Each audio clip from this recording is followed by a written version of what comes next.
Hello and welcome back to Bruno Latour in 12 Easy Pieces. The next book I'd like to talk about is Aramis, or The Love of Technology. It's really my favorite book. Aramis was published in French in 1992 with the English translation following 4 years later. The book tells the story of a single, massive, non-human actor. Sure, Aramis is also the name of a human actor, namely one of the Three Musketeers from Alexandre Dumas's novels, but here the name means something entirely different. It stands for an abbreviation. It is an acronym formed from the initial letters of the short description of a major technological project. I won't bore you with the French title of the project. The English translation is complicated enough. It reads, Arrangement in Automated Trains of Independent Modules in Stations. Now, what's behind it? Well, a far-reaching endeavor that was launched in Paris in the late 1960s with the participation of the local metro company. It aimed at transporting passengers to their destinations without stopping, using flexibly configured trains where individual cars could be ordered and used individually, pretty much like a taxi. Still too complicated? Just imagine a kind of Uber that works with self-driving cars, only on rails. Now, for nearly 2 decades, engineers, managers, urban planners, and politicians worked on this project, building test tracks, conducting countless trials, including at Orly Airport, writing reports, drafting new plans, and so on and so forth, until the project was shelved in 1987 for financial reasons.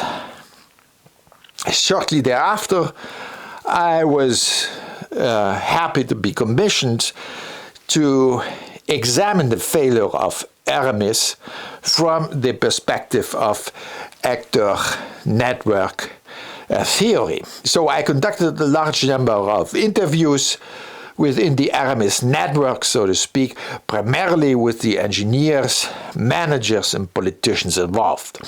I also worked my way through the drafts and reports, and I tried to package everything into a sociological report. Though the report took on a special form, it became a scientifiction, as I called it back then. And that is exactly why Aramis is my favorite book. It is the only one in which I succeeded in bringing together an empirical study and theoretical principles, specifically through the use of fictional elements. On top of that, the failure of Aramis really moved me. I mean, why wasn't it possible to realize this flexible and intelligent subway system to bring this fascinating non-human actor to life? Why did Aramis have to die? Now, I provided the answer to this question in the form of a novel, a fictional montage of real reports and real images. And thematically, I drew inspiration on one hand from Mary Shelley's Frankenstein, which also deals with the creation of artificial life, except that here the monster was a smart transportation system. On the other hand, I used elements from the classic detective novel in the style of Conan Doyle. Just like Sherlock Holmes and Dr. Watson, I was disguised as Norbert H., and together with my assistant Nathaniel, I tried to figure out why the Aramis project had to die. Now, to make a long story short, the question of faith does play a role here as well. In my view, the failure of the Aramis project can be explained primarily by the fact that the engineers in charge had fallen prey to the epistemological myth of a technology that can be wholly independent of the rest of society. They thus implicitly followed a Protestant narrative, a model of purity and simple diffusion. Instead of passing on their idea to other interested parties in the sense of a translation, and thereby allowing the idea to be modified, they condemned Aramis to death at an early stage. The alternative, of course, would have been to choose the pattern of a Catholic narrative. Then the focus would not have been on simple diffusion, but on translation and accordingly about different forms of incarnation or embodiment.